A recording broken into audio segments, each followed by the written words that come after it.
Jadi mari kita kenal apa dia musuh-musuh Allah yang namanya setan, yang namanya iblis. Supaya kita tidak jadi bola balingnya. Kerana itu kita kata kita mungkin juga itu sudah menyentuh tentang nafsu dulu. Kalau tak salah masjid, Allah alam. Okay, sebab dia, setan dan iblis ini menjadikan nafsu kita itu bola baling dia. Dia goda habis-habis, dia guna habis-habis modal itu. Kerana itu juga hadiah dari Allah, betul? Allah ciptakan nafsu, Allah juga bagi kita iman. Maka dua ni bergaduh dalam badan kita. Auzubillahiminasyaitanirrajim. Bismillahirrahmanirrahim. Alhamdulillahirrabbilalamin. Assalatu wassalamu ala asyrafil anbiya'i wal mursalin wa ala alihi wa sahbihi ajma'in. Rabbi shrah li sadri wa yassir li amri wahlul 'uqdatam min lisani yafqahu qawli. Sekali lagi kita angkat setinggi-tingginya. Alhamdulillah, rasa syukur hadrat ilahi dalam keadaan yang kita tidak merancang tapi Allah rancang.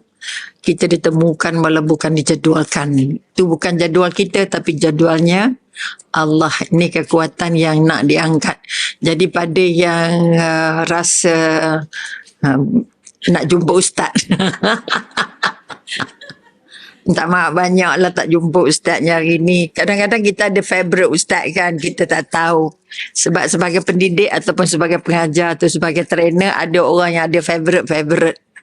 Jadi Mi selalu minta maaf banyak-banyak sebab favourite anda tak dapat datang hari ni. Jadi dia ganti kadang-kadang yang tak favourite pun tak apalah. Kena gelak jugalah nak. Sebab itu pilihannya Allah. Jadi sebab itu bila Puan Salwa telefon, saya ketawa je dulu. Belum jawab apa pun gelak dululah. Memang ini peta Allah. Ini peta Allah. Memang rezeki dia keras kata orang. Okey, sangat pada. Yelah walaupun rasa macam nak nangis. Sebab pilihan Allah tu kadang-kadang ya Rabbi ya Karim. Sangat mahal. Sangat mahal. Dalam arti kata jadual kita rasa nak buat ini. Tapi Allah kata, no, kamu buat ini. Oleh itu tolong bangun balik. Setiap rancangan yang kita perancang, jangan nak maksimum kita kata kita boleh buat. Kita nak begini, nak masak itu, nak masak ini, nak ke sana, nak ke sini. Jadi belajarlah untuk merujuk balik kepada Allah. Sebab itu jadi kata Salwa, nak jadi bidan terjun ni bukan mudah.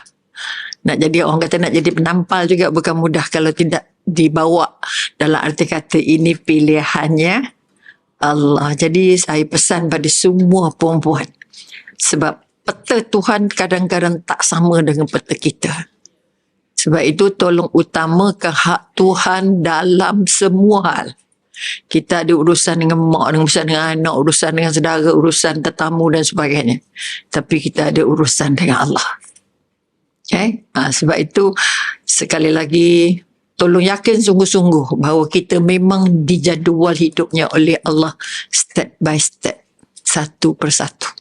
Okay? Itu yang kita dapat belajar hari ini. Sebab itu tak ramai orang suka jadi bidang terjun, tak ramai orang suka jadi penampal. Ini yang gelarkan lah. Tetapi kerana Allah harus terima, itu kekuatan. Okay? Itu sebab pada Umi, pada penganjur, jangan cepat putus asa. Jangan rasa bimbang yang terlalu tinggi. Angkat je dengan Allah. Ya Allah, aku dengan begini. Maka temukan aku dengan begini dan begini. Apa yang kita minta, kita hajatkan dengan Allah. InsyaAllah Allah akan balinglah ke mana pun. Dan insyaAllah masalah kita selesai. Okey, kita berjuang, betul? Kita dah bercakap kita berjuang, bermakna tolong ambil kira bahawa aku cinta agama Allah dulu. Aku nak pertahankan agama Allah dulu dalam semua urusan, dan akhir sekali aku mohon untuk dapat mati syahid. Itu ulang kaji minggu-minggu yang lalu. Bulan yang lalu kot. Betul? Hari ini kita belajar sikit kot. Kita kenal sikit. Kita nak mengkaji ataupun nak berkongsi sedikit tentang bagaimana mengenal musuh-musuh Allah ni. Musuh Allah yang paling kekal, musuh Allah yang paling tak pernah berhenti, musuh Allah yang tak pernah kenal putus asa, musuh Allah yang matinya paling kemudian. Jadi sebab itu kita kata kalau kisah Nabi Adam diangkat oleh Allah dalam Al-Baqarah dan juga dalam ayat-ayat yang lain, bahawa kita kata kekuatan seorang manusia itu walaupun dia hamba Allah dan musuh Allah tu juga adalah ciptaan Allah, kadang-kadang Allah bagi ekstra kat dia. Ekstra kat dia untuk apa? Untuk tengok kita kuat ke tak kuat. Berapa kuat kita sebagai manusia. Sebab ciptaannya sama. Kita cipta, dia pun ciptaan manusia. Allah, kita pun ciptaan Allah. Tapi kita ciptaan Allah hasil daripada proses yang lain, dia dibuat dari proses yang lain. Betul? Jadi mari kita kenal apa dia musuh-musuh Allah yang namanya setan, yang namanya iblis. Supaya kita tidak jadi bola balingnya. Kerana itu kita kata kita mungkin juga itu sudah menyentuh tentang nafsu dulu. Kalau tak salah masjid, Allah alam. Okay, sebab dia, setan dan iblis ini menjadikan nafsu kita itu bola baling dia. Dia godak habis-habis, dia guna habis-habis modal itu. Kan itu juga hadiah dari Allah, kan? Allah ciptakan nafsu, Allah juga bagi kita iman. Maka dua ni bergaduh dalam badan kita. Dalam tubuh kita, terutama dalam minda kita. Yang hebatnya, setan dan iblis ini, dia boleh masuk sampai ke minda. Sampai boleh mengubah pemikiran. Boleh menukar pemikiran daripada yang betul kepada tak betul. Ini kekuatan yang kita nak. Jadi kata secara mudah, kalau ini merujuk kepada Imam Ghazali, kita ambil kira bahawa Allah ada pesan pada kita sesungguhnya syaitan bagi kamu adalah musuh. Kita kadang-kadang tak rasa dia musuh. Jadi akhirnya kita terikut juga. Sebab kita tak ada precaution untuk nak kata, ini kerja setan ni. Okay? Sebab itu kita kata mengantuk dan menguap saja. Kerja yang sangat mudah. Itu pun kita gagal juga nak kawal. Betul tak? Itu yang kalau orang dulu kata, bawa lah minyak-minyak cak kapok, minyak geliga, minyak apa katanya. Sapulah kat mata, jangan terus menyerah je. Okay? Kalau tak buat apa-apa, tak sedih apa-apa, tak ingat apa-apa, seolah-olah kita just get ready. Apalah ngantuk-ngantuk macam mana. Sebab kita tak kenal dia dan kita tak nak tahu tentang dia dan akhirnya kita tak kisah dia dengan kita ke tidak.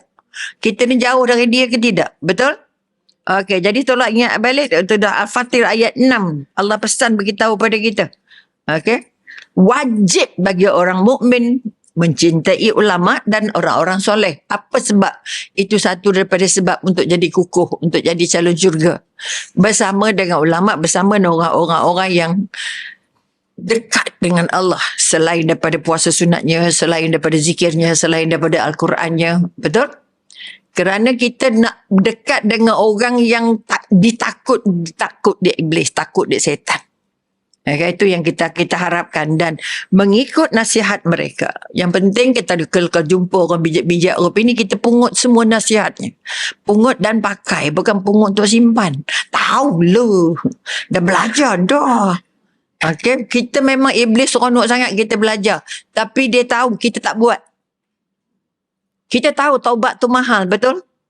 Ya Allah, tapi setan menangis tengok kita nak taubat. Dia try his best. Dia try segala-galanya. Pertama, kalau tak dapat tahan, ditangguh. Alah, muda lagi. Kan semalam dah taubat dah. Kan dulu bulan puasa taubat banyak kan. Bulan ni tak payahlah. Betul? Ini sebab itu kita kata dugaan dan cara dia mempengaruhi kita tu cara paling lembut. Dia tak pernah bisik yang kata tak boleh tu dosa. Tak ada. Alah, dosa kecil je. Ada orang lain buat dosa lebih besar lagi. Betul tak? Kita pun iyalah. Muda lagi.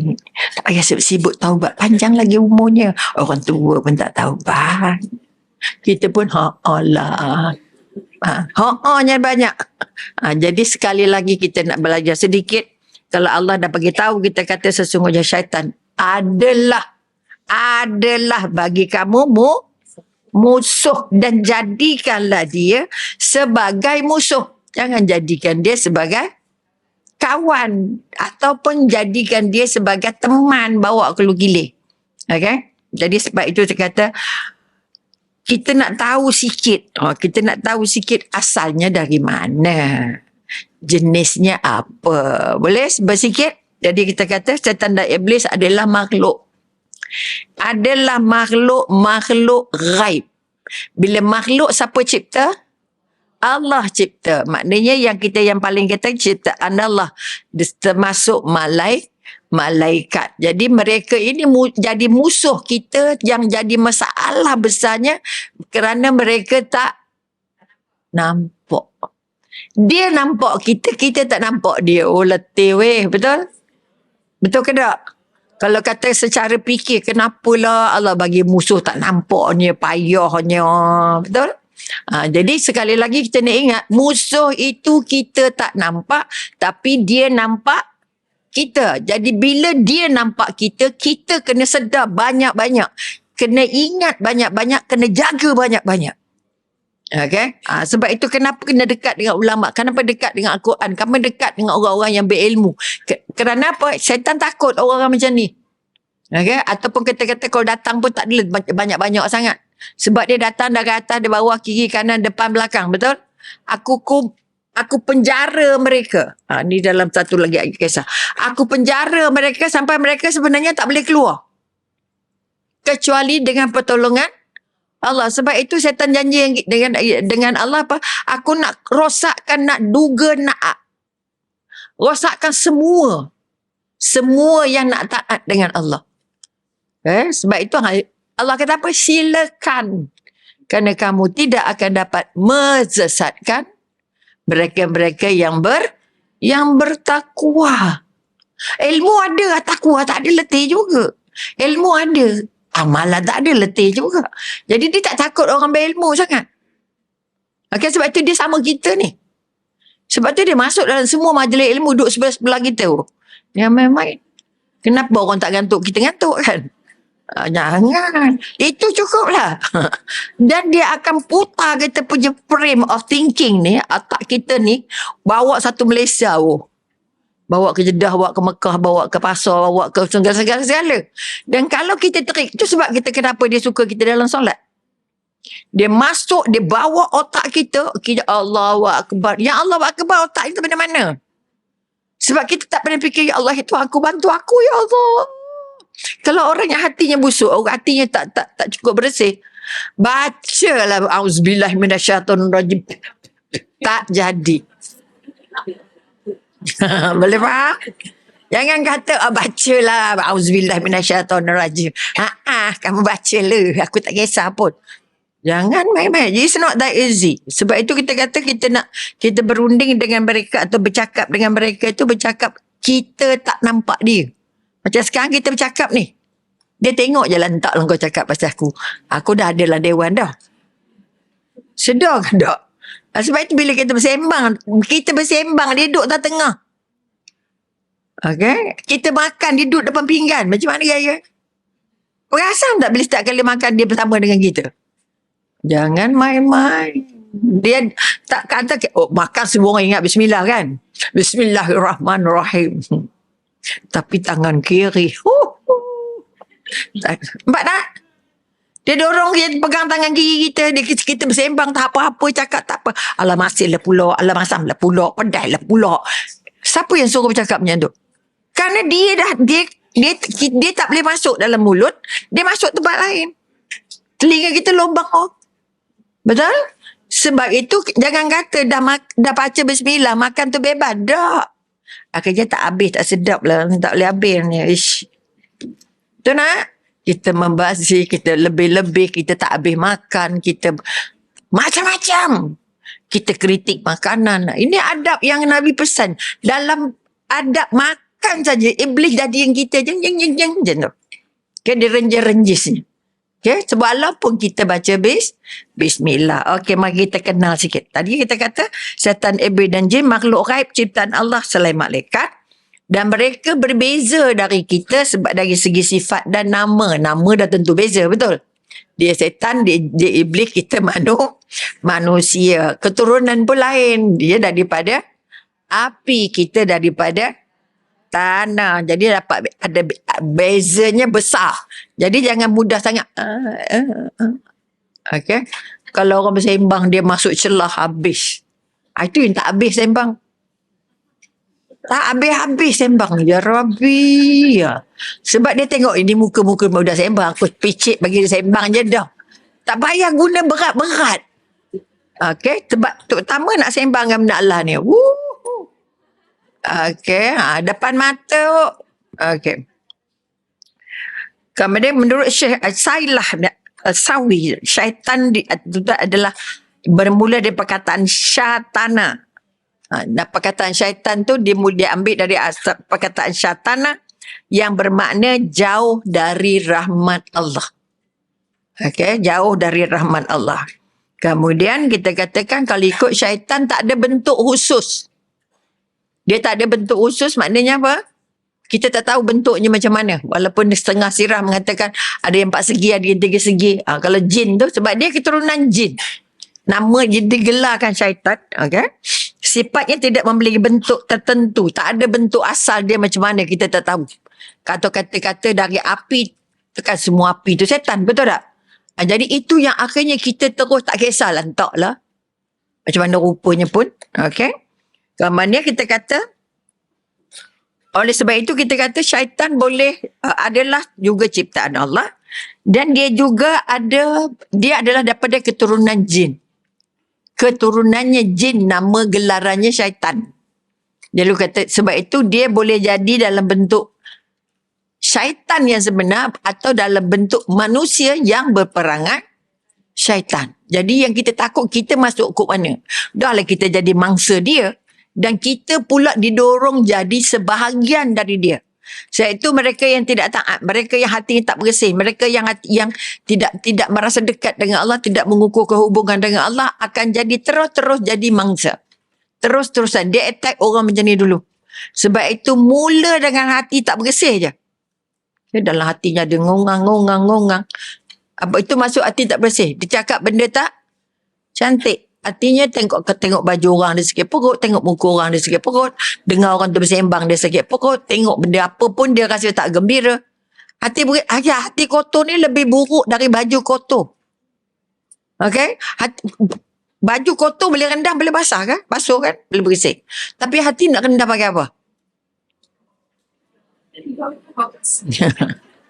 Kalau di Mekah Madinah orang boleh gaduh, you bayangkan mana? Tempat paling berkah, bumi yang Allah tak pernah angkat berkahnya. Pun boleh bengkak benjol. Tadi kita duduk depan tu, dia duduk depan, kita duduk belakang pula. Itu dah lambas je baru. Mi kata apa? Kan sama sampainya. Dia nak lawan je, pusing kot mana pun. Kadang-kadang kita pergi ingat, kita ni lah Iram. Tahulah. Allahu Akbar. Baru cakap tu reminder je, tak nak angin satu badan. Kita ni di Mekah Madinah weh. Tunggulah sekejap. Allah. Jadi kata nak tunggu tapi tak nak tunggu. Terus je naik bas tu. Loh, naik bas naik lah. Jalan, tak boleh jalan sendiri, betul? Bermakna di Mekah Madinah juga dia boleh masuk. Dajjal je tak boleh masuk. Boleh faham? Jadi maknanya jangan kata kita pergi umrah kita dah bersih suci. Jangan. Kita balik umrah kita dah dapat umrah mabrur. Bertakabur lagi ada. Okay. Marlboro jadinya. Okey. Itu yang kita paling takut. Okay, sebab itu kita kata syaitan dan jin. Syaitan itu juga dia adalah pertama dia keturunannya jin. Tetapi kita yang bukan jin ni boleh jadi setan, bukan jadi jin. Kok kita jadi jin letih weh. Okay? Itu sebab itu kita kata syaitan itu gelaran, kata sifat lah kita kata. Okay? Bila kata sifat dia boleh pergi pada siapa-siapa. Jadi yang pastinya oleh kerana kita kata tadi yang durhaka itu, jin yang durhaka itu yang kita kata syaitan. Sebab jin ada Islam kan? Sami'na wa ta'na. Ingat cerita Nabi, cerita Rasulullah dibaling di Taif. Ingat tak? Dia duduk berapa pokok kurma ataupun bersembunyi di kebun kurma, dia baca Quran, jin melintas, kumpulan jin melintas. Ya Allah, kami nak apa benda sedap benar yang kamu baca ni ya Muhammad, turun dia aku baca Quran. Terus wasami'na wa ta'. Nah, kita dengar Quran hari tak sami'na juga. Okay? Ini maknanya kita kata jin ada Islam, ada bukan Islam. Jadi kalau ada manusia yang bukan, yang perangai lebih buruk, maka dia lebih buruk dari jin. Bila faham? Jin ada baik, ada tak baik. Ada beriman, ada tak beriman. Ada durhaka, ada tak durhaka. Jadi kita nak pilih yang mana. Jadi kalau kita durhaka dengan Allah, bermakna kita geng dengan dia tak? Dia akan guna kita jadi geng. Dia akan tonggang kita jadi penunggang. Itu yang kita, bila kita kata dia pegang nafsu kita dari ujung tanjung, dari buka mata sampai tutup mata balik. Ini yang kita, yang Saidina Ali kata apa? Aku jadikan nafsu aku tu sebagai tonggangan, bukan dia yang tonggang aku. Aku yang tonggang dia. Bermakna kita yang menentukan nak makan apa, nak minum apa, nak buat apa, nak fikir apa, nak cerita apa. Nampak tak? Nak baca apa, nak ibadah macam mana, dan nak bangun pukul berapa. Kita yang tentukan, bukan nafsu.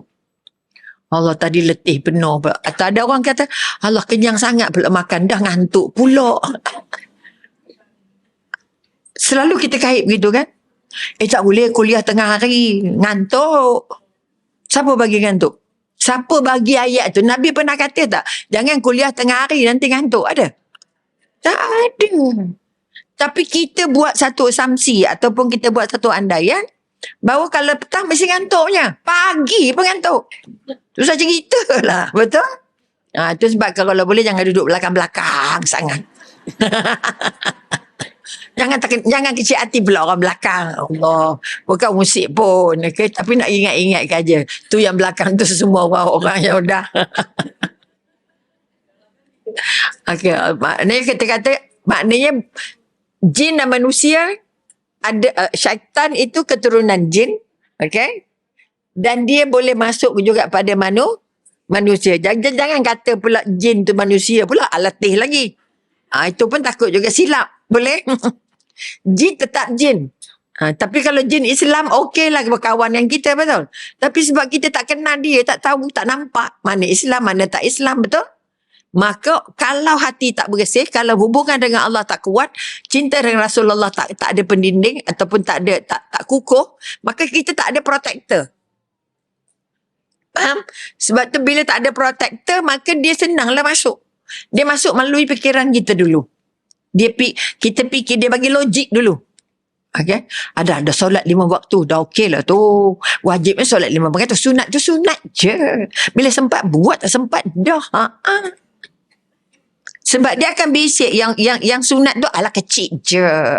Boleh nampak? Jadi maknanya dia boleh masuk melalui apa naluri kita. Kita berat nak buat ke berat tak berapa nak berat. Boleh faham? Kalau yang berat puasa sunat, apa jadi pun dia puasa. Betul? Tapi kalau tak berapa berat, alamak ada kenuri pula kat rumah hujung tu. Macam mana? Orang tu dah jemput dah. Dia pun merakam lah. Ataupun kita kata meramal lah. Apa benda yang membolehkan dia tak puasa. Okay? Sebab itu kita kata semua ibadah harus ada ilmu. Kalau tak ada ilmu, nanti setan loncat-loncat kita. Okay? Sebab itu kekuatan-kekuatannya mesti balik berasas pada ilmu. Jadi tadi kita kata jinnya 2, jin yang taat, jin yang durhaka. Jadi jin yang durhaka itulah jin yang jadi setan, dan manusia yang durhaka itulah juga gengnya setan. Jadi jangan durhaka dengan mak, durhaka dengan suami, durhaka dengan Allah, dah high class lah. Memang kong kali kong punya. Betul? Sebab itu perkataan durhaka tu pada orang Islam sangat besar. Sangat besar. Jangan ambil mudah. Sebab itu kata kalau isteri diperingatkan jangan durhaka dengan suami. Jangan durhaka dengan ibu bapa. Okay? Jadi itu peraturan yang nak menggambarkan pada kita. Alah, suami saya kan kisah sangat. Dia okey je. Dia understanding. Ramai tak orang buat ramalan macam tu? Dia tak kisah. Saya jalan ada orang kawan je okey je. Hati-hati. Kadang kebanyakan orang lelaki tak bercakap. Betul? Dia simpan. Okey. Jadi hati-hati. Kalau diam tu maknanya bukan setuju sangat pun. Okey. Lebih baik dia cakap, okey pergilah. Okey. Tapi balik cepat sikit. Okey tak? Kalau jadi, yalah. Tu hati-hati. Okey. Jadi kita katakan bermakna kalau jin yang berdurhaka itu syaitan, maka manusia yang durhaka itu gengnya syaitan. Jadi tolong semak diri kita. Berapa lama aku nak jadi durhaka dengan Allah? Berapa lama aku nak durhaka dengan sahabat? Macam mana aku nak durhaka dengan kawan-kawan? Durhaka artinya tak taat, betul? Jangan ingat kat mak je seorang. Anak durhaka je ingat, kawan durhaka tak ada. Majikan durhaka tak ada. Anak saudara durhaka tak ada. Ada. Siapa yang lawan Allah tu durhaka lah orangnya. Jadi ambil kira bahawa kita kata taat dan durhaka itu adalah benda yang Allah tak nak. Allah tak suka. Allah suka yang tak nak, yang tak nak taat, tak nak durhaka. Maka sekali lagi kita ambil kira, kita nak masuk manusia yang ada perangai setan ke tak ada? Ada ke tak ada? Jadi tolong protect diri kita. Sebab itu kita kata baca Quran itu merupakan pendinding nombor 1, betul? Baca surah, zikir, apa semua itu adalah pendinding. Dengan syarat hatinya working, hatinya hidup. Kita baca tapi hatinya mati. Letih juga kita. Apa makna hatinya mati? Pegang tasbih tapi sombong. Pegang tasbih tak nak tegur orang. Pegang tasbih tak senyum. Pegang tasbih jalan nongak langit. Hati-hati kadang pakai dah cantik dah. Tapi cara bawa diri dia tak berapa cantik. Nak membetulkan pakai je letih kan. Apalagi nak membetulkan diri orang yang pakai. Sebab ramai hari ini tendensinya dia rasa dia pakai tu dia dah warak dah tu. Okay? Tidak mengambil kira faktor karakter. Tidak mengambil kira faktor akhlak. Jadi kalau dah pakai lingkup-lingkup macam ni senyumnya banyak lah. Syukur Alhamdulillah. Subhanallah. Ya Allah. Itunya banyak. Jadi dia dapat exercise. Ya Allah. Subhanallah. Astaghfirullah. Betul? Exercise yang masa so that sesuai dengan muka yang dah bertutup tu. Muka yang dah lengkap cantik tu. Jadi mukanya cerah, mukanya lapang, mukanya tenang. Sebab itu menggambarkan hati. Sebab itu kalau Imam Ghazali kata kamu pakai cantik dah, nak bawa keluar tu tak wangi. Pakai dah cantik tapi tak wangi. Okay, macam siapa baca Quran, kalau orang mukmin baca Quran wangi, orang munafik baca Quran ada bunga cantik wangi tapi tak wangi, letih. Kita kalau boleh dah pakai cantik macam tapi nak wangi. Yang santunnya dia, yang lembutnya dia, yang manisnya dia, senang tegur orangnya dia, yang baiknya dia, yang pemurahnya dia. Sebab itu sedekah tu syukur Alhamdulillah dapat sedekah RM1. Okey. Okay. Maka kita tengok Allah firman kata apa, firman Allah dalam Al-An'am ayat 112. Kata Allah berfirman yang bermaksud dengan demikian kami jadikan bagi tiap-tiap Nabi itu musuh. Setiap Nabi ada musuh. Jadi kalau kata Nabi ada musuh, kita ada tak? 4 lori ada. Okey. Iaitu musuh yang pertama setan-setan. Setan-setan musuh-musuh dari jenis manusia. Sebab itu seramai semua Nabi ada penentang. Betul? Ada orang yang tak terima. Apa sebab tak terima? Sebab itu Allah ciptakan untuk jadi musuh. Siapa menentang Nabi bermakna menentang Allah. Siapa durhaka dengan Nabi dan durhaka dengan Allah. Jadi durhaka dengan Allah, durhaka dengan Nabi, nak megangnya setan. Itu dia punya pusing. Yang kita nak apa kata orang setan. Tapi muka macam muka setan. Bahasa macam bahasa setan. Betul? Sebab itu Nabi kata apa? Sebab itu Nabi itu akhlaknya terbaik. Ya Allah. Jadi apa yang membuat dakwah Nabi berkesan bukan sebab dia handsome, bukan sebab baju jubahnya labuh je tak. Tapi kerana akhlaknya sangat wangi. Wangi je terkeluar banyak. Kalau bunga Tanjung tu wanginya lalu bawah pokok je. Okay? Sampai lalu bawah pokok bunga Tanjung kan wangi. Betul? Ada rasa tak? Pernah dengar tak? Pernah rasa? Alami tak bunga Tanjung tu besar mana bunganya? Kecil. Itu tahulah tu. Halus je tapi letak dalam bus. Dalam pus kita 2-3 kuntung je.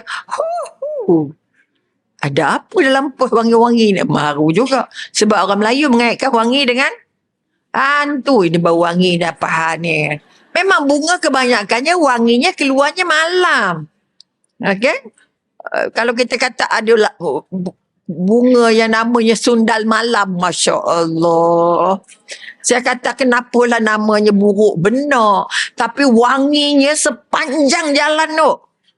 Okay, sebab itu yang dia sepokok tepi longkang tu lah.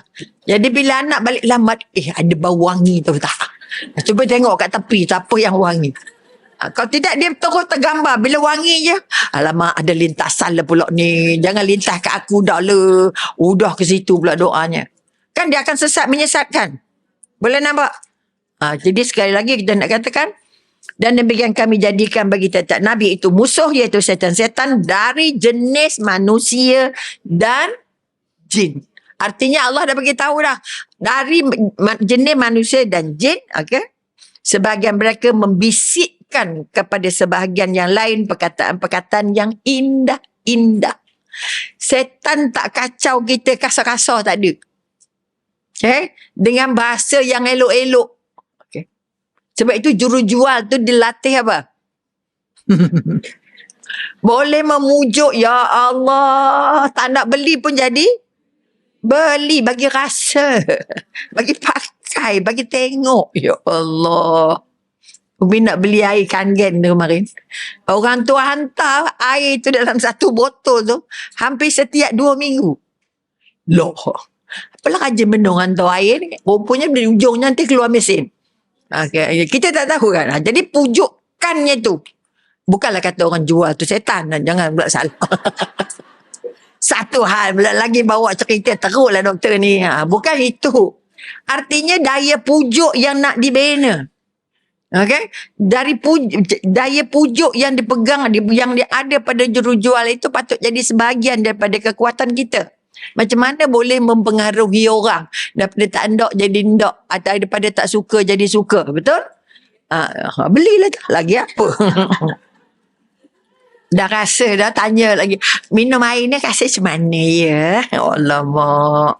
Dia ada follow up nya tu cantik. Oh, jangan main-main. Kita tak sedar tiba-tiba lah keluar mesin sudah. Okay. Jadi kita katakan kekuatan sebahagian mereka membisik, mesti ingat, membisikkan yang elok-elok. Ini yang kita tak pasai. Katalah solat lambat je. Lambat kan Zohor nak balik. Kita nak balik cepat ni Zohor ni.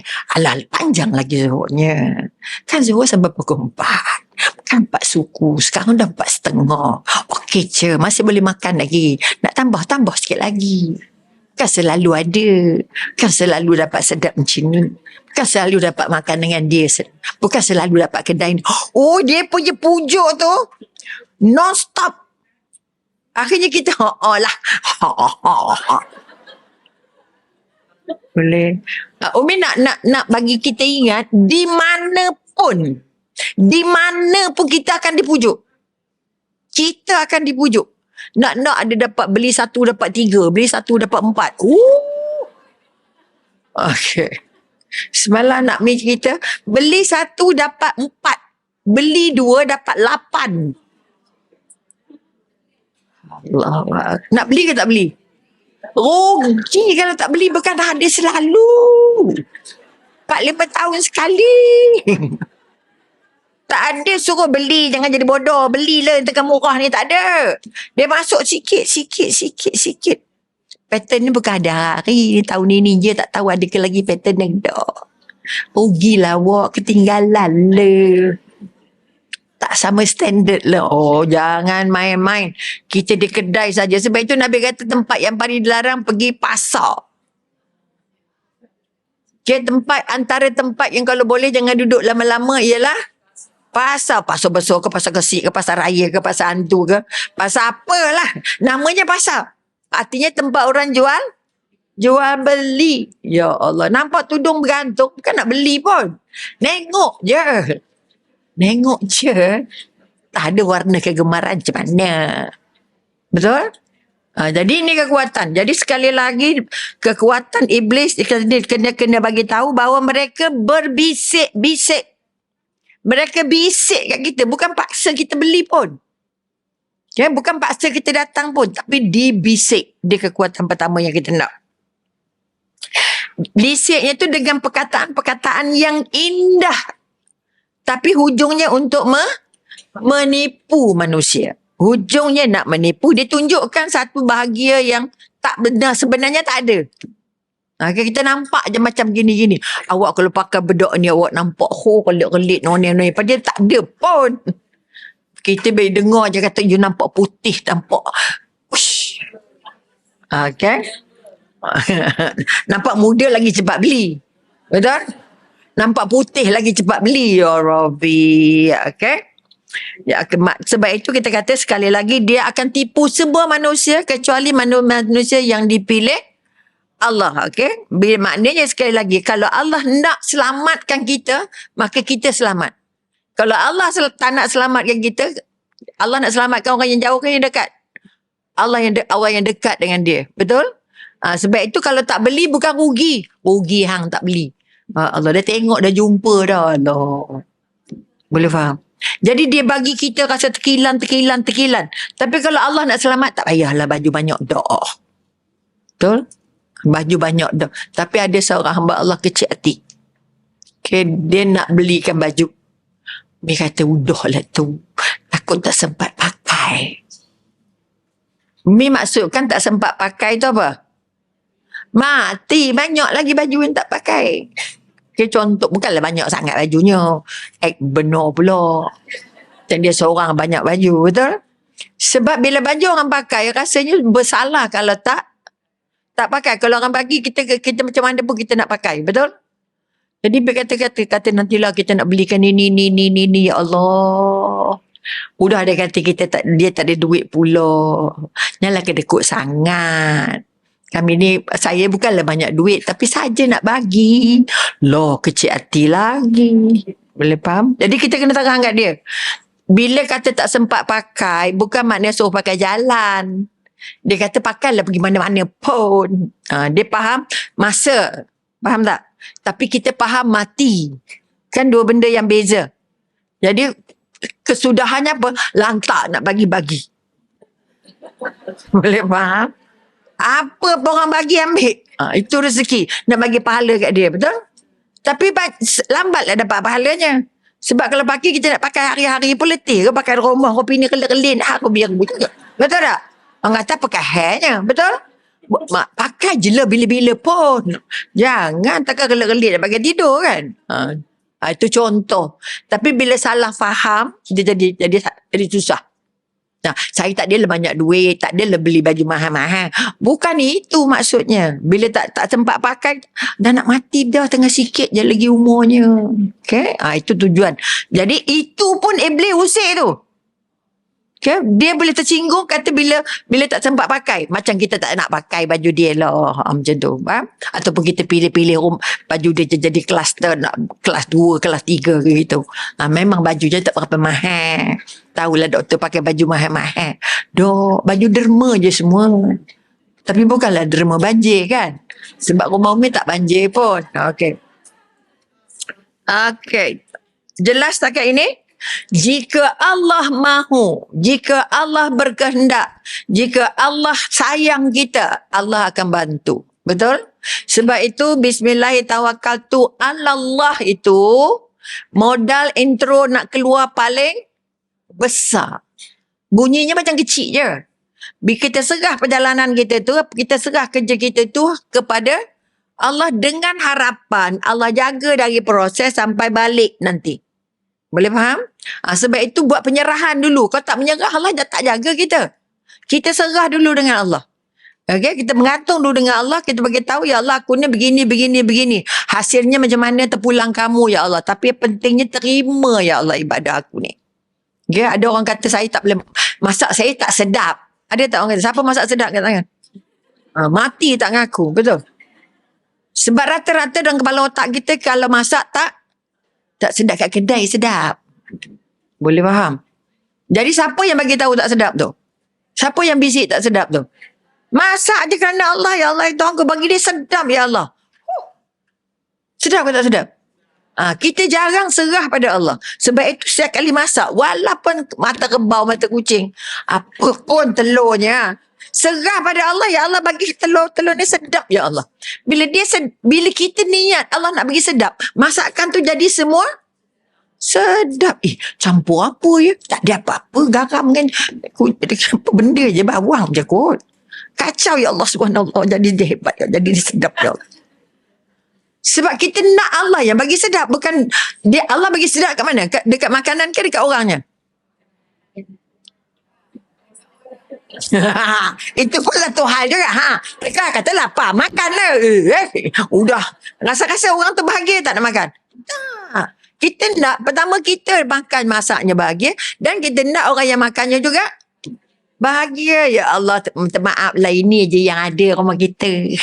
Ini jaja yang sempat masak. Kita menyerah lah dulu, betul? Nah ni tengok kita dah masak sendiri ni. Dah main. Masya Allah. Ingat kita tak boleh masak ke? Ya Rabbi. Kan ada orang tak, ini masak sendiri ni, jangan main-main. Wah. Ini kuih buat sendiri ni. Pack lah tu. Bunyinya macam gurau. Okay? Bunyinya macam tak ada apa-apa. Selalu kita ini biskut buat sendiri. So aku tidak sabar buat. Betul tak? Tak payah cakap. Syukur Alhamdulillah saya nak bagi ni biskut cantik saya ni. Biskut sedap saya ni. InsyaAllah. Dia makan sampai habis tong. Sebab kita dah kata saya nak bagi biskut sedap saya. Saya nak bagi biskut resipi mak ayah saya. Whatever lah. Jangan kata ini buat sendiri. Homemade. Allah. Rasa bangga besar homemade tu. Itu setan masuk badan nak sedekah tu dah cantik lah. Tapi Allah kata apa, kalau kamu ni tak bagi niatnya kepada aku, tak serah balik kepada aku, dia terpesong. Sebab setan lalu ikut kita depan belakang, depan kiri kanan, betul? Setiap patah perkataan kita tu kalau boleh dia nak belok kan. Ingat jadi penceramah dia senang ke? Susah kok. Entah apa-apa nanti keluar tak gila ke? Tu dirakam lagi tu. Ini baru dirakam manusia. Belum dirakam lagi rakib dan atib, betul? Jadi tanggungjawabnya sangat besar. Sebab itu kamu kena faham apa yang kamu cakap. Dan kamu buat orang yang dengarnya faham. Kau tidak faham. Bunyinya macam sedap tapi tak faham. Jangan. Ini kekuatan yang kita nak angkat. Jadi sekali lagi ingat. Apa yang terjadi pada kita balik berpandukan kepada apa yang kita tawakalkan kepada Allah. Apa yang kita serahkan kepada Allah. Okay. Sebab itu kita kata sekali lagi. Syaitan adalah keturunan jin yang durhaka. Syukur Alhamdulillah. Ingat itu cukup lah. Okay. Bila kita kata syaitan adalah jin yang durhaka, aku tak nak jadi orang durhaka dengan Allah sebab aku nanti geng dengan dia. Ini yang kita perlu tahu. Okay. Yang jin adalah syaitan adalah gelaran kepada jin yang durhaka dan dia boleh jadi pada manusia yang juga durhaka. Jadi dia bukan nama khusus, dia adalah kata sifat, karakter setan tu ada. Waktu malangnya dia adalah jin, betul? Sebab itu kalau kita tengok apa dia Surah Al-Kahfi, Iblis merujuk kepada salah satu nama jin yang namanya Azazil. Kita pernah dengar kan? Okey, sebab itu kita kata dalam Al-Kahfi, dan ingatlah ketika kami berfirman kepada para malaikat, sujudlah kepada Adam, maka sujudlah semua mereka kecuali Iblis. Apa sebab dia tak sujud? Dia dari golongan jin. Ini Allah dah beritahu. Iblis yang tak nak sujud tadi adalah dari keturunan jin. Jadi jangan main-main. Dia ni kena masuk jin apa. Jangan main-main. Jangan rasa-rasa, ya aku naik jin dah ni. Oh, jangan. Okay. Setengah orang naik syekh lah, naik apa-apa. Betul? Jangan. Okay. Sebab Allah dah bagi tahu dalam surah Al-Kahfi ayat 50 bahawa dia dari golongan jin. Iblis yang tak nak sujud itu dari golongan jin. Sebab itu sangat ramai orang-orang yang boleh merawat jin. Betul? Kalau dah rasa tak boleh pakai Panadol, tak boleh pakai, dah tak boleh tidur, tak boleh apa, itu bukan lagi dah sakit-sakit biasa. Betul? Sebab dia masuk dalam saraf kita, masuk dalam hati kita. Okay? Maka dia mendurhaka perintah Tuhannya. Jadi Allah dah beritahu bahawa Iblis itu keturunan jin dan keturunan jin yang mendurhaka. Okey, sebab itu kita kata jin itu adalah merupakan dulu merupakan orang yang paling rapat dengan Allah, paling dekat dengan malaikat, kemudian berubah menjadi ingkar sebab tidak mahu sujud kepada Adam, manusia pertama ciptaan Allah. Kalau dengan Adam kalah, Nabi Adam kalah dengan jin. Siapa besar? Ada apa yang tengok ke atas? Aircon tak jalan lagi ke apa? Ada biru, ada jin kat atas. Okey, tak apa. No problem. Itu gangguan, tak kisah. Sebab itu, dia tu kena gangguan. Dia tu kena gangguan. Gangguan siapa? Dia sekecil-kecil gangguan. Baru nak tengok aircon jalan ke tak je. Macam tak rasa je.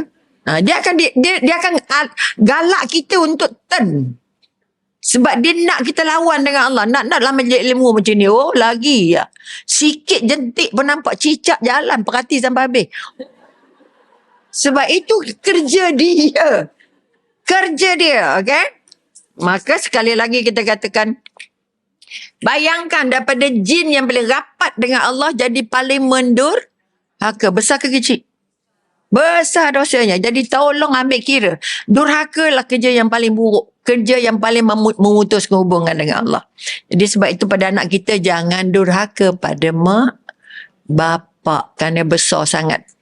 Iblis atau jin akan lambung-lambung dia. Okey.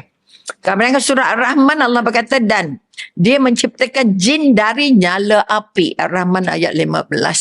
Jadi kita dah tahu jin daripada api. Manusia daripada antara jisim dia ataupun antara sifatnya.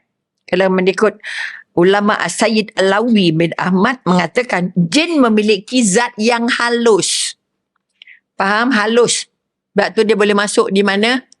Mana? Sebab lubang belum rumah kita ni boleh masuk jin. Okay, sebab itu kalau kita kata kenapa perlu sentiasa jaga uduk supaya jin tak usik. Sebab itu kita basuh muka, basuh tangan, basuh kaki. Dia nak masuk ke mana? Jaga. Putus ambil. Putus ambil. Putus ambil. Berapa orang nak larat buat bedak mahal weh. Habis make up. Ish. Betul? Pun letih juga. Kerana kita sayang bedak dulu daripada sayang diri. Itu yang kita banyak terasuk tu. Jadi bila sayang make up, maknanya kita rasa kita lawa lagi. Aku dah solat kan tak lawa pula. Faham tak? Jadi sebab itu kalau ada orang kata, tak apalah kita sayang make up. Kerian lah kau. Allah, solat duha tu kita baru make up pagi. Dah solat duha dah make up balik. Tu dah baru make up dah nak zuhur. Allah. Jadi dia ambil zuhur yang last. Siapa suruh? Jin suruh. Okey. Hati-hati weh. Sebab dia halus, kita tak nampak dia dan dia nampak kita, tapi halusnya boleh masuk sampai ke tulang, sampai ke lubang bulu rumah. Okey? Dan dia dapat berubah-ubah. Ini yang buat kita sakit perut. Dia berubah menjelma jadi apa pun. Sebab itu kalau dia masuk dalam badan manusia, manusia tu jadi macam, ya Karim, Mi sempat pergi satu rawatan. Pak Engku merawat orang tu jadi, kita panggil dia transform. Transform maknanya orang yang datang tu, orangnya baik, lembut, penuh masa belum dirawatnya tu. Maknanya datang nak dapat rawatan, tapi bersembang masa nunggu giliran tu, orang normal je. Okay? Tapi bila mula dirawat, suara jadi besar. Muka jadi jangan main-main tu. Mereka kata, ya Allah, ini jin besar mana yang masuk ni lah. Bila kita belajar, kita tahu. Kita tengok orang tu berubah. Sebab itu kita kata kalau dia hilang normal tu, maknanya dia sudah dikuasai sepenuhnya. Jadi perawat pun suara jerit tinggi. Kamu siapa? Datang dari mana? Saya bila dengar jerit baru saya kamu takut pula tadi berani sangat. Dia bergaduh macam tu gaya. Takut kita weh. Itu contoh. Ini itu pun satu faedah kita dapat tengok rawatan orang yang kita masuk, yang terkasut tu, supaya kita tahu mana rupanya kalau dia berubah, mana rupanya kalau dia jadi tak normal. Dalam keadaan a few second je kita sembang dengan dia tanpa turn dia terus jadi dia pegang je ibu jari dia. Terus jodinya lepaskan saya jangan suruh saya keluar. Saya tak nak balik. Saya jangan. Lah. Panjang sembang. Faham tak? Takut. Dia suruh satu je. Keluar sekarang. Aku tak nak keluar. Aku tak nak balik. Jangan suruh aku balik. Ya. Pada orang yang tadi lembut. Santun je. Macam mana pengaruh dia. Punya dekat. Punya cepat. Punya besar. Okay, ada yang sampai berguling-guling. Budak umur 8 tahun je. 4 orang pegang tak lepas. Maknanya dah masuk segala-galanya. Dah masuk dalam makanan. Dah masuk dalam minuman. Dah masuk dalam nguap. Kita nguap selamba. Kita tengok anak nguap pun buat de aja. Apa sebab? Sebab kita dah tak tahu yang jin ni halus. Dia boleh masuk ikut semua rongga. Kita dah pakai tutup telinga, dah tutup hidung, dia tak tutup lagi. Betul? Artinya rongga besar. Dia paling suka di mulut. Okay, dia paling suka di mulut. Jadi nak bagi tahu, jangan menganga mulut tak pasal-pasal. Aduh, kita tak perasan kita nganga. Iblis lompat bila-bila. Ini bukan kerja mudah sebenarnya. Tapi kita dah permudah-mudahkan. Boleh faham?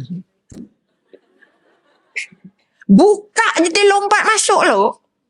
Buka aja, nguap aja. Nguap tu bukan lama kan, berapa minit? Ada seminit. Berapa saat je. Itu pun dia, kalau orang Perak kata, kalau Tok Guru ni kata apa, geduduk dia masuk. Geduduk maknanya berebut-rebut dia masuk. Dia nak cari ruang kita nguap tu.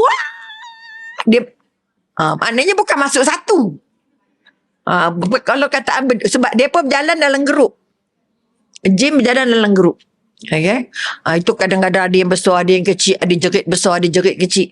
Okay? Sebab itu kata-kata ada yang baca ayat kursi, dia jerit-jerit juga. Dia pun sama jerit juga. Ayat kursi jerit, dia pun jerit. Aduh. Jangan ada yang dia ikut ayat kursi tu, dia tak keluar juga. Okay? Artinya sekali lagi balik pada hati. Kalau kita tengok orang rawatan, kalau orang hatinya baik, dia lain. Kalau hati memang karat-marat sekali, memang orangnya meragam banyak, datang buat rawatan, dia akan keluar macam-macam sampah. Maki, hangun dan sebagainya. Ini sebahagian daripada yang Allah bagi kesempatan untuk kami tengok. Tak nampak kan? Benda tak nampak. Kalau kita kata tak nampak, kalau tak nampak betul-betul depan rawatan tu, tak lepas lah juga. Kita pun tak berapa nak faham. Okay? Jadi wuduk itu bukan kecil peranannya. Nguap yang nak kena jaga tu bukan kecil. Kerana kita memberi ruang terbesar untuk jin setan masuk dalam perut. Boleh? Dan kita tak tahu nak keluarkan bila. Dah masuk dia nak keluar bila? Mana Alhamdulillah kita, mana zikir kita. Itu proses nak keluarkan. Okay, sebab itu zikir tu mahal. Kamu ingat Allah masa duduk, masa berdiri, masa baring, masa bila yang Allah kata tak payah zikir? Tak ada. Masa dia tandas je lah kot. Itu pun dari hati tak salah juga, betul? Ini kekuatan. Yang Umi nak ialah angkat balik masa nguap tu mahal. Protektor besar. Okay? Masa kita nganga tu mahal. Sebab memang setan nak kita buka mulut. Nak kita. Sebab itu kalau sekali dia masuk, yo, itu tak berhenti bercakap. Dia dah penuh ke dalam. Okay? Sebab dia halus, okay? Dan dapat berubah-ubah. Bila dapat berubah-ubah, maka sekali lagi kita takut kita sebahagian daripada tempat singgah dia. Kita sebahagian dari tempat duduk dia. Rumah kita dia memang tempat singgah dia.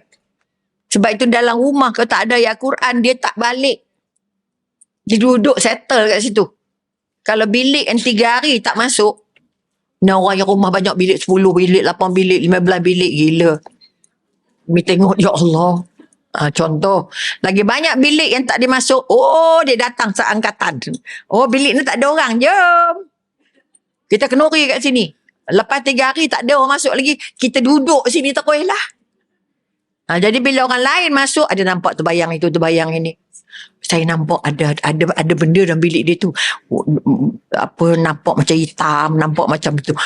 Ini ramai lah orang bercerita. Sebab itu hati-hati bilik banyak tu. Jangan act sangat. Kerana banyak penuh stok simpan. Okay. Jadi kadang-kadang kita kata, kenapa anak kita takut tidur di bilik kosong? Bilik seorang. Takut sebab apa? Dia penuh dah. Dia penuh, jadi kita masuk tu dah berempit-empit. Kan ada mimpi tertindih, ada mimpi macam-macam kan. Itu maknanya kita tidur atas dia. Dia tindih lah kita balik. Sebab itu bacalah semua ayat kursi, ayat meja, whatever yang ada. Supaya kita kalau tertindih, dia terkeluar. Okay? Jadi kalau kita kata kenapa nak tidur, uduk dulu. Bukan uduk nak solat, uduk nak tidur. Supaya kita baring tu tak tertindih dia. Kenapa tepuk, kenapa gosok. Dah lah bangunlah aku pula tidur, okay? Tu letih lagi, ya ke katanya. Jangan. Ada yang bercakap siap. Ya Allah. Okey, ada seorang sahabat datang rumah. Doktor, saya tak tahulah kenapa. Dia walaupun dah tua tapi nak kahwin juga. Okey, contoh dia, tapi dia minta pandangan. Ada Umi tahu je datang sampah kan. Dengar je semua. Doktor, saya ni gini dan saya memang bercadang. Tapi saya ini kes bukan nak bagi tahu orangnya. Tapi kes yang datang, okey. Dia dah kahwin 9 kali. Tapi tak tahu rumahnya meragam. Jadi rumah tu mungkin tak tenteram dan sebagainya. Dia kahwin cakai kawan. Bukan salah dia. Hanya kata, ya Allah teruknya orang tua ni, apa nak jadi. Tak. Dia mulut, otak kotor, duk setan masuk. Dia gambar macam-macam. Okay. Satu daripadanya, dia kata, saya takut duduk seorang kerana dalam rumah saya ni macam-macam bunyi ada. Bunyi orang ketuk pintu ada, bunyi orang jalan ada, bunyi orang buka paip ada, bunyi orang, macam-macam bunyi. Akhirnya saya tak pasal cakap, ini rumah aku, kau balik le. Apa duduk sini? Faham tak? Jadi kalau nasib tak baik, bunyi suara dia juga. Aku numpang je. Takut tak?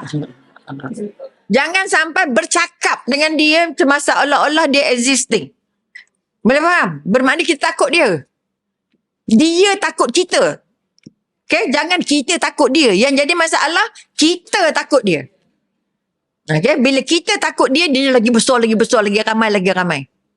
Okay? Sebab itu jangan tinggalkan bilik kosong atau selama 3 hari. Sebab itu kawan saya rumahnya ada 5 bilik. Dia single lady. Setiap hari dia tukar bilik solat. 5 hari di Senin dan Selasa, Rabu, Khamis. Itu bilik saya solat hari Senin. Ini hari Selasa, ini hari Rabu, ini hari Khamis. Nak bagi supaya dia tak duduk jadi bermestautin.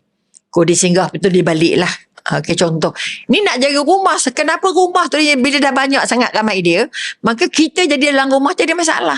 Malas solat, letih solat, bergaduh, anak liat, nak buat benda salah, nak bertengkar, nak gitu. Sebab itu bukan salah kita pun. Tapi dalam rumah tu ada banyak benda simpanannya. Stoknya bertambah hari-hari sebab tak dibuang. Okay? Berapa kali kita baca Yasin, berapa kali kita baca Quran, berapa kita baca Al-Baqarah. Berapa kali kita tinggal kat Al-Baqarah yang berbunyi. Kalau tak sempat baca, period, bunyi, pakai kaset, pakai CD, pakai apa benda pun lah. Tapi ada Al-Baqarah di situ. Ada dibacakan ayat kursi, ada dibacakan Al-Baqarah. Ini sebahagian daripada yang kita tak berapa berat. Yang beratnya sapu sampah, kemas, jaga bunga. Itu sibuknya. Tapi tak belajar nak bersihkan rumah kita daripada sampah-sampah yang tak nampak tadi. This one of the reason kenapa Umi nak buat tajuk ni ke sini. Okay. Kemudian kita kata, apa persamaan antara jin dengan manusia? Ada sama tak? Kami tak belajar. Pertama, jin dan manusia dua-dua ada akal. Kita berakal, dia berakal. Tapi jangan sampai akal dia masuk dalam akal kita. Boleh faham? Umi ni permudahkan istilah-istilah Arab ke istilah-istilah tasawuf tu supaya kita senang faham. Okay, pertama dia ada akal, kita ada akal. Dia ada ilmu, kita ada ilmu. Ingat kita cerita pengawal atau penjaga Baitul Mal. Masa Nabi ada. Agak dia panggil mengajar ayat pada orang tu. Aku dapat ayat ni semasa aku dalam Baitul Mal kerana iblis ajar aku begini. Jangan kata dia tak pandai. Jangan kata dia tak tahu. Okay? Dia pandai macam kita juga. Kalau belajar. Takut dia pandai, kita tak pandai. Letih lagi. Okay? Ketiga, kita katakan maknanya dia ada akal, ada pengetahuan, ada ilmu dan dia mampu membezakan mana yang baik, mana yang tak baik. Mana orang beragam, mana orang tak beragam, dia kenal. Mana orang yang warak, mana yang tak warak, dia kenal. Sebab itu lagi banyak kita baca Quran, lagi banyak kita bersihkan hati, lagi banyak kita berfikir yang baik-baik, lagi banyak kita zikir, lebih banyak kita dapat tenang. Betul ke tidak? Apa sebab tenang? Dia tak masuk ganggu. Dia tak masuk. Katalah, kenapa mandi sebelum subuh tu mahal? Siapa mandi sebelum subuh? Katakan. Tak nak ngaku pula, riak pula. Kita kisahlah, buatlah. Yang belum buat. Kenapa mandi sebelum subuh? Tu mandi pukul 2, pukul 3 itu sangat mahal harganya. Sebab nak bagi kita segar, nak bagi kita sihat, nak bagi kita iblis tak ada chance nak selimut kita. Ingat tak bila kamu tidur, kamu dililit berapa lagi? 3 lilitan. Okey, maknanya kalau kita dapat bangun sebelum subuh dan mandi sebelum subuh, kita buka semua ikatan-ikatan tadi. Dan kita akan dapat rasa segarnya mandi selepas subuh dan mandi sebelum subuh. Boleh? Kalau dapat air sejuk, tu soal air panas. Kalau tak lalu juga, mandi air panas, janji mandi. Betul? Jangan sampai tak mandi. Tak boleh sejuk sangat. Udah apa ham tak tahu. Lepas tu masuk selimut balik. Tak jadi benda juga. Betul? Itu pun tak bolehlah rigid sangat. Orang ada dulu memang dia suruh mandi air sejuk je kan. Sebab dulu tak ada aircon. Kita dalam rumah dah ada aircon, betul? Jadi kalau sampai lepas mandi masuk selimut, tak payah apalah. Okay? Jadi mandi je lepas ada. Asalkan kita mampu untuk ibadah. Apa yang kita rasa nak subuh dan selepas subuh tu tak cepat ngantuk. Sebab kita masih dalam kawalan. Boleh faham? Ini kekuatan. Jadi tolong angkat. Tolong ingat kalau boleh. Jadi jangan kata dia tak tahu yang baik, tak tahu yang buruk. Dia tak kacau orang yang betul-betul baik dengan Allah. Dia tak kacau. Okay, sebab itu ada orang boleh pergi, ada orang tak boleh pergi. Saya tak bolehlah pergi situ. Kalau dia pergi jadi begini. Orang lain pergi tak ada apa-apa pun. Saya tak boleh masuk rumah tu rasa macam ni. Rasa macam ni. Awak masuk rumah dia rasa macam mana? Tak ada rasa apa. Ada orang tak rasa apa, ada orang rasa macam-macam. Okay? Kadang dia cerita, kadang dia tak cerita. Itu masalah. Jadi kalau ada masuk rumah orang, terutama rumah saudara, yang ada rasa beza. Kalau orang ada dalam badan kita, ada benda lain dalam badan kita, rasa ke tak rasa? Mesti rasa. Kita rasa macam ni, kita kata macam ni. Akhir itu baru rasa. Belum lagi nampak, belum lagi yang dengar. Ternampak gini-ginilah, terdengar begini-ginilah. Ini kekuatan. Sebab dia ujungnya nanti nampak. Kalau kamu benar-benar kamu menjelma, itu orang dulu lah. Dia menjelma baru tahu lentang bukan larinya. Okay. Dia cabar orang tu. Kononnya kalau dia cabar tu dia takut lah kononnya. Dah. Dia bantu balik pada iman kita. Sebab jin tadi tahu yang baik, tahu yang buruk. Itu persamaannya dengan kita. Okay. Sebab itu kita katakan dalam surah Az-Zariyat, okay, ayat 56. Okay. Jin diciptakan untuk menyembah Allah. Sama macam kita. Jadi kata sekali, dan aku tidak menciptakan jin dan manusia melainkan untuk mentaati atau beribadah kepadaku. Jadi ini kekuatan. Jadi maknanya jin dan manusia itu tugasnya sama. Tujuan nak mentaati perintah Allah. Hanya yang beza apa? Asal usul. Kejadian. Satu dari api, satu dari tanah. Okey, kemudian kita kata, oleh itu kita kata Al-Quran merumuskan iblis dari bangsa jin, dari api, gelarannya syaitan. Okey, bagi bangsa jin dan manusia yang bersifat mendurhaka saja yang mampu jadi setan. Sama dia dalam bentuknya manusia atau bentuk setan sendiri. Jadi tugas kita sekarang, okay, macam mana kita nak kena tahu macam mana dia sesatkan kita. Kalau ambil satu kisah ini, kata-kata buku ini, Imam Ghazali, Penenang Jiwa, dia cerita macam mana ada seorang yang pergi berubat. Mana kita ceritanya? Okey.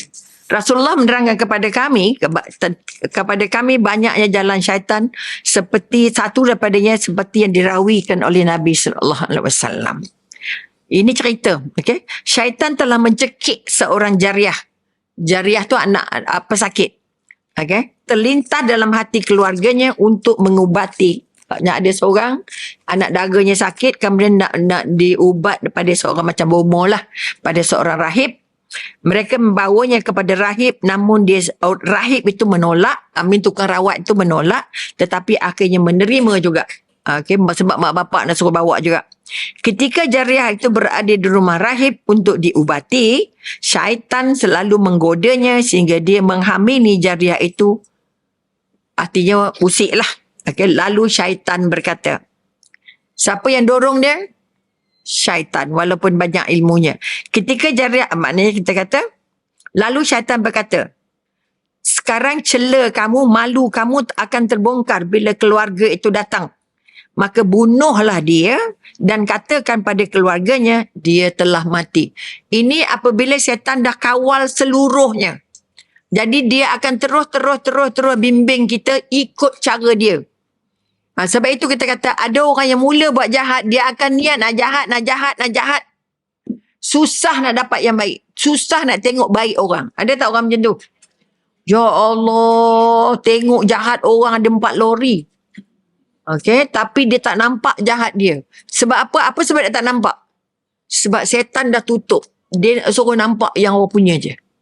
Kan orang lebih suka tengok orang daripada tengok diri sendiri. Betul? Jangan nak tengok diri sendiri. Sebab kan, betul ke tak? Kita tak bercakap pun dengan hati kita. Kita tak bercakap pun dengan otak kita. Kita tak bercakap pun dengan perasaan dia. Kita. Sebab itu kena belajar how to manage yourself. Dalam arti kata, apa yang tengah aku fikir hari ni, ya Allah. Aku tengah kuliah ni. Tapi dalam otak ni cabang ada selori ni. Kita tak bercakap. Jadi kita tak boleh kawal ni otak kita ni. Kita tak tahu apa dalam otak kita. Kita tak tahu apa nak. Apa yang otak nak, apa yang otak tak nak. Apa yang otak nak fikir. Tak payah lebih fikir, penat je. Ada tak cakap macam tu? Tak kuasa nak fikir, penat. Itu maknanya iblis halang otak kita daripada fikir yang baik untuk berfikir yang jahat. Itu masalah besar kita. Jadi apa yang terjadi akhirnya, rahib yang sudah menjadi pengikutnya iblis tadi, akhirnya bunuh pesakitnya, tanam pesakitnya. Boleh faham? Kemudian syaitan pergi kepada keluarga orang tadi, keluarga gadis tadi, beritahu bahawa rahib tu dah rogol anak kamu, dah mengandung anak kamu, dah bunuh anak kamu dan dah tanam dekat bawah rumah dia. Dia mula bagi kat orang, kat rahib, kemudian dia pergi marah lagi, pergi beritahu pula pada keluarga ni. Jadi maknanya dia laga dua-dua. Jadi kalau itu sebab je kita dilarang bermusuh. Apa sebab? Iblis akan datang kat dia, akan datang kat kita. Dia kata gini-gini, kita pula kata gini-gini. Dia buat cerita, dia jadi pelakon lah. Ini yang kita tak sedar. Sebab itu ada masanya, kita jarang jumpa tapi sakit hati kalau jumpa. Kita jarang jumpa tapi seronok sangat kalau jumpa. Ini dua benda yang berbeza. Kalau kita jumpa tak seronok, kita pernah cerita buruk tentang dia. Kita beri gambaran tak cantik tentang dia. Boleh faham? Kata kalau Umi kata Salwa ni memang nyanyi. Bila Salwa nak jumpa Umi, sama ada dia tak seronok atau Umi tak seronok. Sebab itu bila jumpa orang tak seronok, pasal apa aku tak seronok jumpa dia? Aku baru jarang-jarang jumpa. Loh, sebab itu latih diri, jumpa siapa pun seronok. Jumpa siapa pun tak tengok buruk dia. Kalau bersembang tak cerita buruk orang. Boleh? Ini berdirinya bodoh-bodoh. Jadi akhirnya apa yang terjadi, keluarga tu datang balik dan bila apa kata, keluarga itu segera menemui rahib dan hendak membunuhnya. Lalu syaitan berkata, aku yang mencekiknya dan aku pula yang menghasut keluarganya.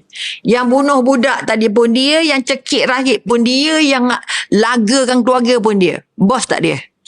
Dia jadi big boss. Jadi bila dia tanya, maka taatlah kepadaku. Bila kita dah mula ikut, kita dia ndak kita taat dia. Apa cara taat dia? Okey, rahib bertanya, dengan apa aku nak taat dengan kamu? Sujudlah kepada aku 2 kali. Sujudlah kepada aku 2 kali, mana ikut 2 perintah. Buat 2 benda. Okey, katalah, engkau tak nak dia marah aku buat gini. Kita dengan suami selalu disuruh bohong. Betul tak? Anak-anak selalu didorong untuk berbohong. Apa sebab? Engkau cakap betul, mesti mak engkau marah. Betul tak? Kita dari sekolah dah cakap banyak kali dengan cikgu kan. Homework mana? Dah siap, tertinggal. Okay? Apa sajalah. Maknanya kalau dengan suami, pasal apa tak masak? Entah hari ni rasa macam macam-macam alasan. Padahal dia memang tak nak masak. Contohnya. Jadi maknanya, gelak lebar pula. Tapi syukur Alhamdulillah. Artinya, bila kita sudah selesa, biasa berbohong, muka muka dah sama je. Bohong tak bohong dah sama. Faham tak? Itu yang kita takut. Kita takut hilang muka baik kita. Kita takut hilang nur baik di muka kita. Boleh kan kita boleh tengok orang, Insya Allah nampak baiknya. Tapi ada orang nampak cantiknya. Kita nak nampak yang mana? Jahatnya. Tengok muka pun tahu memang jahat. Tengok muka pun tahu memang laser. Betul ke tak? Kita nampak laser orang. Tapi kita susah nak kata, Ya Allah baiknya dia. Pakai putih belum tentu putih hatinya. Betul ke tak? Jadi sebab itu dia rasa, kau dah pakai putih dah. Mesti orang kata kau baik hati dah. Dah.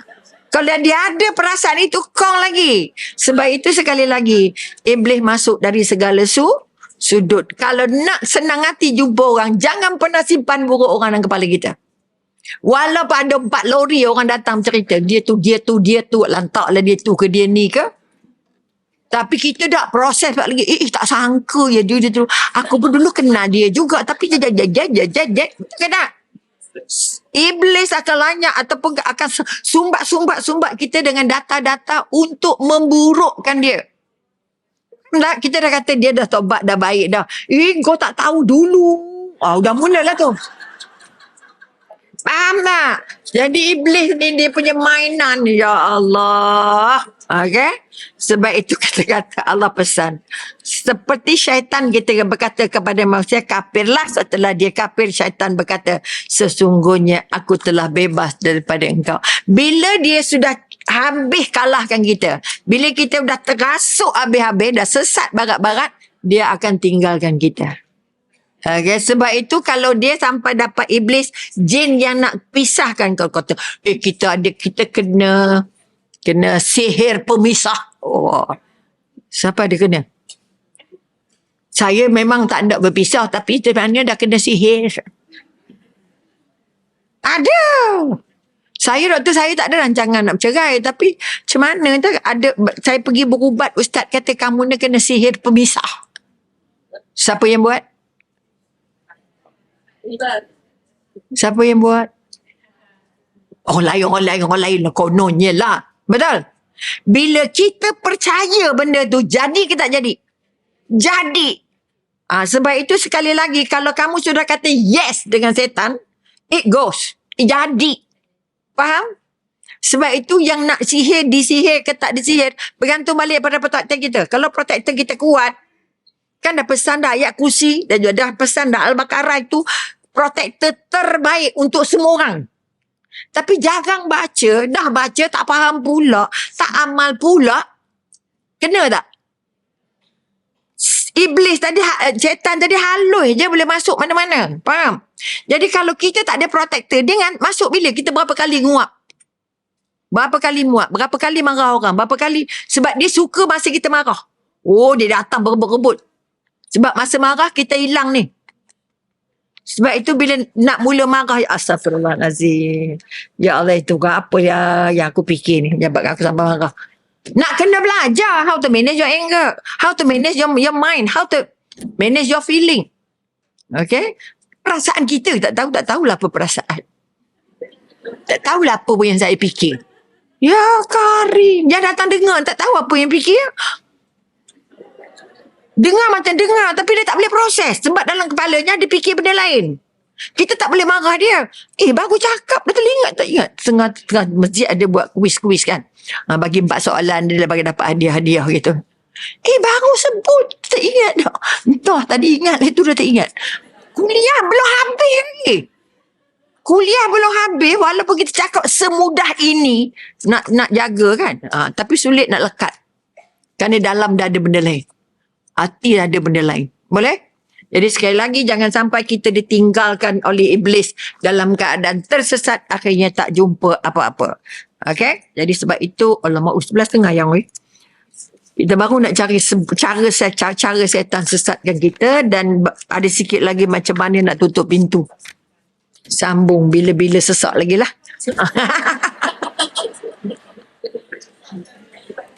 Okay, sebab itu kekuatan. Itu untungnya sesak-sesak ni. Okay, jangan rasa apa-apa, okay. Jadi ingat balik, syaitan adalah musuh terbesar. Bila musuh terbesar, siapa yang tergenggam oleh syaitan, susah Allah nak tolong. kecuali dia sungguh-sungguh berusaha. Ya Allah, itu Tuhanku, hari ni, dari hari ni sampai mati aku tak nak ngumpat. Dari hari ini sampai mati aku tak nak marah-marah tak pasal-pasal. Dari hari ini aku tak nak ikut nafsu. Dari hari ini aku nak jaga apa yang aku nak buat itu, aku nak serah pada Allah. Ini di antara protector. Sebab yang paling sakit apa? Sekali lagi surah Al-A'raf ayat 17, last one. Syaitan memukul dan menyerang. Dia pukul kita, dia serang kita sampai kita tak payah fikir lagi lah. Okay? Dia memukul dan menyerang manusia dari segala arah, kiri, kanan, depan, belakang, hingga kita jadi tak berdaya. Ada tak masa kita ada masalah, kita tak boleh fikir lah. Betul tak? Itu maknanya syaitan dah pukul kita kiri, kanan, depan, belakang. Tak payah fikir dah. Okay, kalau tak nak fikir dah, ya Allah. Kita menyerah. Menyerah tu letih. Okay? Dan akhirnya kita kata, dia bila kita sampai tak berdaya itu, di situ dia masuk. Dia masuk untuk kita kufur kepada Allah. Kemudian dia akan mendatangi mereka dari depan, belakang, kiri dan kanan. Dan engkau tidak akan mendapati mereka yang bersyukur dan taat. Ni ada jumpa beberapa orang yang ditimpa berbagai masalah, akhirnya berhenti solat. Ada beberapa orang yang asalnya taat dengan Allah tapi berjumpa masalah yang dia tak boleh nak titi, yang dia tak boleh nak berdiri, nak jalan, akhirnya tak payah percaya Allah. Itu yang dah bertutup pergi buka balik ada, yang dah solat dah pergi buka balik ada. Kami jumpa macam-macam jenis dah. Kerana apa? Sebab dia tak dapat kawal. Okay? Sebab itu mudah-mudahan Allah akan bagi kita ruang dan kesempatan bagaimana caranya Allah kita nak tahu setan godak kita kut mana. Okay? Jadi ada 9 cara, insya-Allah panjang umur kita sampai. Kalau ingatkan bila kalau boleh. Kata-kata kalau nak nampal, okey Mih kita ada hutang bayar tajuk ini. Jadi kalau ingat macam tu, Amir boleh dapat, tak payahlah buat tajuk baru. Sebab kita memang banyak tajuk. Jadi tak tahu nak zoom macam mana kan. Jadi untuk Al-Falah kalau ada tampal-tampal lagi macam ni, mana?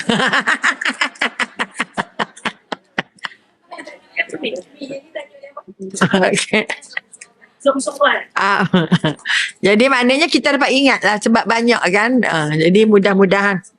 Minta maaf yang nak cepat sebabnya kadang 11.30 tu kata macam dekat benar, macam sekejap benar, tapi sebenarnya dah lama kan orang duduk dengan orang bercakapkan lain. Betul? Bila nak habis dah tahu. Jadi sekali auzubillah minasyaitonirrajim, bismillahirrahmanirrahim, alhamdulillahirabbil alamin, ya salatu wassalamu ala asyrafil anbiya'i wal mursalin wa ala alihi washabihi ajmain. Ya Allah, ya Allah, kami yang kau pilih hari ini di rumahmu ya Allah. Allah, hamba-hambamu yang bertuah ya Allah, berpanjatkan kesyukuran kepadamu ya Allah. Milih kami berada di rumahmu hari ini ya Allah. Kami membincang musuh-musuhmu ya Allah. Beri kami kekuatan, kesabaran dan ketenangan. Beri kami ilmu ya Allah, agar kami kenal ya Allah, agar kami tahu ya Allah, agar kami tidak terperangkap ya Allah. Andai kata kami terperangkap ya Allah, bantu kami dengan ilmu-ilmu yang sesuai untuk kami mampu terkeluar dari perangkap ini ya Allah. Kami ingin mencintaimu ya Allah, kami ingin mengikut perintahmu ya Allah, kami ingin taat kepadamu ya Allah. Jangan sampai kami terperangkap untuk menjadi mangsa-mangsinya, hambanya kepada iblis ya Allah, kepada syaitan ya Allah. Kami tahu syaitan adalah musuh ya Allah, tapi kami tak berdaya ya Allah. Kami lebih mudah ditawan oleh mereka ya Allah. Maka sekali lagi ya Allah, melalui majlis ini, melalui ilmu ini, melalui pengetahuan ini ya Allah, jadikan kami lebih peka ya Allah. Jadikan kami lebih mengambil berat tentang pergerakan kami, tentang hubungan kami denganmu, tentang ilmu yang kau kurniakan kepada kami, dan tentang penjagaan dan pelindung yang kau beri kepada kami ya Allah. Jadikan kami sentiasa berserah kepadamu, mengharap kepadamu, dan merasa takut denganmu, bukan takut dengan musuhmu ya Allah. Ya Allah, ya Tuhan kami, kau jadikan musuh-musuh untuk kami jadi lebih baik, lebih rajin, lebih pandai, lebih yakin ya Allah bahawa kami sedang menuju jalanmu, bukan jalan-jalan yang tidak kau redai ya Allah. Kami baca Al-Fatihah ya Allah, kami tahu jalan-jalan yang benar, jalan yang tidak benar, tapi kekuatan, ketabahan kami untuk mentaatinya sulit ya Allah. Kami banyak mengikut nafsu kami ya Allah. Maka hari ini kami berdatangan di waktu duhamu ini ya Allah. Agar kami diberi sedikit perlindungan, Ya Allah. Agar kami sedikit penjagaan, Ya Allah. Agar kami diberi perhatian, Ya Allah. Agar kami tidak hanyut dalam dugaan-dugaan musuh-musuhmu ini, Ya Allah. Yang menduga kami, yang menguji kami, yang mendorong kami, yang mempengaruhi kami. Hingga kadang-kadang hati kami dipenuhi oleh mereka dan tidak oleh-Mu, Ya Allah.